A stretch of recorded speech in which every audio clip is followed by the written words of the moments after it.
ओम श्री गणेशाय नमः। ओम श्री गुरु चरण कमलेभ्यो नमः। नमस्कार, मैं डॉक्टर धर्मानंद ठाकुर। प्रिय दर्शकों, बात कर रहा हूं शनि की साढ़े साती और शनि की ढैया के बारे में। शनि ग्रह 30 वर्ष के बाद 29 मार्च 2025 ईस्वी को मीन राशि में प्रवेश करेंगे। सबसे मंद गति अर्थात धीमी गति से धीरे धीरे चलने वाला ग्रह शनि महाराज है। ये ग्रह एक राशि में 2.5 वर्ष रहते हैं और इसी से इन्हें पुनः दोबारा जिस राशि में से निकलते हैं उनमें प्रवेश करने के लिए 30 वर्ष लग जाते हैं। और इसका राशि परिवर्तन से मानव जीवन पर बहुत बड़ा शुभ और अशुभ अलग अलग राशि पर दोनों प्रभाव पड़ते हैं। शनि ग्रह के कारण ही जीवन में लोगों को शनि की साढ़े साती, शनि की ढैया आदि का असर होता है। ये ग्रह न्याय करता है। एक क्षण में किसी को राजा तो किसी एक क्षण में रंक बना सकते हैं। ग्रहों में इनके अंदर असीमित सामर्थ्य है। कलयुग के देवता हैं शनिदेव। शनि ग्रह का इस परिवर्तन से किस राशि पर क्या प्रभाव पड़ेगा, इसका विस्तृत जानकारी लेकर उपस्थित हुआ हूं। किसकी साढ़े साती समाप्त होगी, किसकी साढ़े साती चढ़ेगी और किसकी ढैया समाप्त होगी, किसकी ढैया चढ़ेगी आदि आदि बहुत सारी जानकारी को लेकर के आप लोगों के बीच उपस्थित हुआ हूं। जब हमारे चंद्र राशि से शनि का प्रवेश 12वें घर में होता है, अर्थात हमारे राशि से एक घर पहले शनि ग्रह का प्रवेश होता है, तो हमारे ऊपर शनि की साढ़े साती प्रारंभ हो जाती है। फिर 2.5 वर्ष तक शनि की साढ़े साती का पहला चरण होता है। 2.5 वर्ष पर्यंत लोग दिमागी परेशानी से परेशान रहते हैं। मानसिक तनाव, सिर दर्द, क्रोध, चिड़चिड़ापन आदि अधिक रहता है, क्योंकि शनि का प्रवेश सिर पर ही होता है पहला चरण में। फिर जब हमारे राशि के साथ जब शनि ग्रह चंद्र कुंडली के चंद्र लग्न में आ जाते हैं, तब शनि ग्रह का दूसरा चरण प्रारंभ हो जाता है साढ़े साती का। और फिर 2.5 वर्ष तक दूसरा चरण शनि की साढ़े साती रहती है। दूसरे चरण में अपने लोगों से बहुत अपेक्षा बढ़ जाती है, लेकिन अपेक्षा पूरा नहीं होने पर तकलीफें काफ़ी होती है, क्योंकि इस तरह का व्यवहार होता है जिससे अपमान या दुख पहुंचता है, धोखा मिलता है, जिसमें हृदय में काफ़ी तकलीफें रहती है। लोग थोड़ा दुखी रहते हैं। दूसरा चरण थोड़ा कष्टकारी होता है, लेकिन इसमें बड़े बड़े काम होने की संभावना भी रहती है संघर्ष के साथ। फिर जब हमारे चंद्र राशि से शनि दूसरे भाव में प्रवेश करते हैं, तब हमारे ऊपर शनि की साढ़े साती का अंतिम चरण, तीसरा चरण प्रारंभ हो जाता है 2.5 वर्ष के लिए। और दूसरे चरण में शनि हृदय पर रहते हैं और तीसरे चरण में शनि पैर के ऊपर आते हैं। अंतिम चरण अधिक कष्टकारी नहीं होता है, बस थोड़ा बहुत बाधा, तनाव, मंद गति से कार्य होना आदि होता है।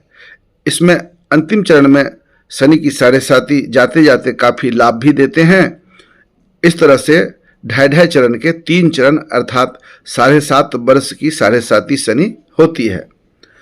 पहला चरण सिर पर, दूसरा चरण शनि का वास हृदय पर, तीसरा चरण शनि का वास पैर पर रहता है और शनि पैर का कारक होता है। इसीलिए जब अंतिम चरण में आते हैं तब लोगों का काम बनाते हुए धीरे धीरे चले जाते हैं। जाते जाते शनि बहुत लाभ भी देता है। साढ़े साती में सामान्य फल सबके लिए इस तरह से है: अपव्यय, मानसिक तनाव, परिवार में कलह, धन की चिंता, अत्यधिक खर्चें, शत्रु प्रकोप, कार्य में विलंब, बाधा, धोखा। यदि आप शादीशुदा हैं तो वैवाहिक जीवन में बाधा, पति पत्नी में अनबन और हमेशा मन उदास रहता है। पिछले बीते बातों को काफ़ी सोचते रहते हैं, इससे लोगों का विकास रुक जाता है। इसीलिए इसमें अधिक चिंता न करें, आगे के लिए सोचें। पीछे बीते हुए बातों को चिंता करने से शनि का प्रभाव और अधिक बढ़ जाता है। आदि आदि शनि की साढ़े साती का फल है। इसका उपाय करने से, नियम का पालन करने से, न्याय पर चलने से, बहुत सारे धर्म कर्म आदि कृत्य करने से, शुभ कर्म करने से शनि की साढ़े साती का असर बहुत ज़्यादा नहीं होता है।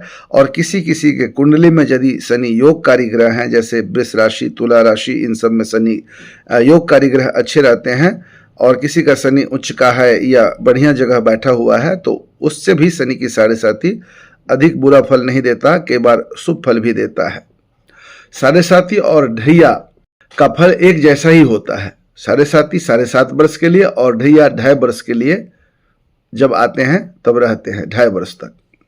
जब शनि गोचर में चंद्र राशि से चौथे या 8वें राशि में प्रवेश करते हैं तब शनि ग्रह की ढैया 2.5 वर्ष के लिए शुरू हो जाती है। इसमें आर्थिक, सामाजिक, शारीरिक समस्या और कई सारे परेशानियों का सामना करना पड़ता है। छोटे छोटे जो कष्ट हैं वो काफ़ी बड़ा लगने लगता है और आदमी परेशान हो जाता है। इसीलिए जब शनि की साढ़े साती हो, शनि का ढैया हो, निश्चित रूप से सही रास्ते पर चलना चाहिए, न्याय का पालन करना चाहिए, इससे बहुत बचाव होता है। अभी कुंभ राशि के ऊपर से साढ़े साती का दूसरा चरण समाप्त होगा, अंतिम चरण में प्रवेश करेंगे। 5 वर्ष पूरा होकर के अंतिम 2.5 वर्ष के लिए साढ़े साती कुंभ राशि का अभी चलेगा आगे। अंतिम तीसरा चरण जो शुरू होगा उसमें पहले से सुधार होगा और जाते जाते शनि लाभ भी देगा। फिर मीन राशि का पहला चरण पूरा होकर के दूसरा चरण शुरू होगा। अपनों से दुख होगा, हृदय में काफ़ी तकलीफें, धोखा आदि की संभावना रहेगी। फिर मेष राशि वालों का साढ़े साती प्रारंभ हो जाएगा, पहला चरण, जो दिमागी परेशानी, बहुत सारे योजना, इन सब चीज़ों को लेकर के थोड़ा तनाव में रहेंगे, क्योंकि जब जो चीज़ चाहते हैं समय पे नहीं होता है, लेट लगता है, विलंब से होता है, तो लोग परेशान हो जाते हैं कि सब कुछ ठीक है फिर भी क्यों नहीं हो रहा है। ऐसा सोचकर लोग थोड़ा अधिक परेशान हो जाते हैं, तो इससे बचना चाहिए परेशानी से। साथ ही अभी सिंह और धनु राशि के ऊपर शनि का ढैया प्रारंभ हो जाएगा और कर्क एवं वृश्चिक राशि के ऊपर से शनि ढैया समाप्त हो जाएंगे। जो लोग शनि की साढ़े साती या ढैया में हैं उनको सावधानी पूर्वक चलना चाहिए, न्याय का पालन करना चाहिए, किसी का दिल दुखाना नहीं चाहिए, गरीब, कमजोर, असहाय लोगों का मदद करना चाहिए, जहां तक हो सके धार्मिक कृत्य करना चाहिए।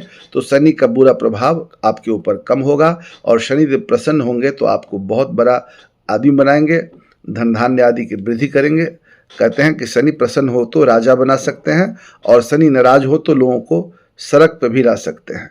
राजा और रंक बनाने का सामर्थ्य है शनिदेव में। यदि कोई 90 वर्ष की आयु तक जीवित रहते हैं तो जीवन में 3 बार शनि की साढ़े साती आती है, क्योंकि हर एक 30 साल के बाद साढ़े साती जीवन में आती ही है। शनि की क्या ऐसा उपाय किया जाए जिससे लोग शनि की साढ़े साती से बचेंगे, उसका बुरा प्रभाव कम होगा? उसके लिए प्रत्येक दिन लोगों को रात्रि में जल्दी सोना चाहिए और सुबह जल्दी उठना चाहिए और शनिवार को काला तिल और गुड़ शुद्ध जल में डालकर पीतल के लोटा से सुबह सुबह पीपल पेड़ के जड़ में जल चढ़ाना चाहिए। 7 बार परिक्रमा करके पीपल देवता को प्रणाम करना चाहिए। शनिदेव को संध्या के समय में सरसों या तिल का तेल आदि चढ़ाना चाहिए। सरसों या तिल तेल का दीपक दिखाना चाहिए। गरीब, कमजोर, असहाय लोगों का मदद करना चाहिए। शनि का दान काले चीज़ों का, रबर या चमड़े का वस्तु, लोहे का वस्तु, पुराने वस्तु भी दान कर सकते हैं जो व्यवहार करने योग्य हो। और जहाँ तक हो सकता है कोई शिक्षा के लिए किसी तरह से आर्थिक परेशानी में है तो ऐसे लोगों का मदद करने से भी शनिदेव प्रसन्न होते हैं। हनुमान जी का भक्ति करना, शिव जी का भक्ति करना भी शनि के लिए काफ़ी अच्छा रहता है। प्रत्येक दिन हनुमान चालीसा का 3, 5, 7, 9, 11 पाठ करना चाहिए। शनिवार, मंगलवार सुंदरकांड का पाठ करना चाहिए। शिव मंदिर जाना चाहिए, हनुमान जी का दर्शन करना चाहिए, शनिदेव का दर्शन करना चाहिए, शनि चालीसा आदि का पाठ करना, काले घोड़े नाल की अंगूठी बाएं हाथ के मध्यमा उंगली में धारण करना, साथ साथ काला धागा आदि धारण करना। और यदि आपकी कुंडली में शनि योगकारी ग्रह हैं, अच्छे ग्रह हैं, तो सुयोग्य ज्योतिषी से कुंडली दिखा करके नीलम आदि रत्न भी धारण करना चाहिए। तो सभी नियमों का पालन करते हुए चलें। शनि की साढ़े साती में बड़ों का आदर करें, सम्मान करें और अधिक से अधिक धर्म मार्ग को चुनें। निष्काम भाव से परोपकार की भाव को रखते हुए चलेंगे तो शनिदेव काफ़ी रक्षा करेंगे और उन्नति भी होगी। आप लोगों ने अपना अमूल्य समय दिया, इसके लिए बहुत बहुत धन्यवाद। वीडियो अच्छा लगे तो लाइक करें, कमेंट करें, शेयर करें, सब्सक्राइब करें, अपने शुभचिंतकों में भी इसे प्रेषित करें ताकि अन्य लोगों को भी लाभ हो सके। बहुत बहुत धन्यवाद। नमस्कार।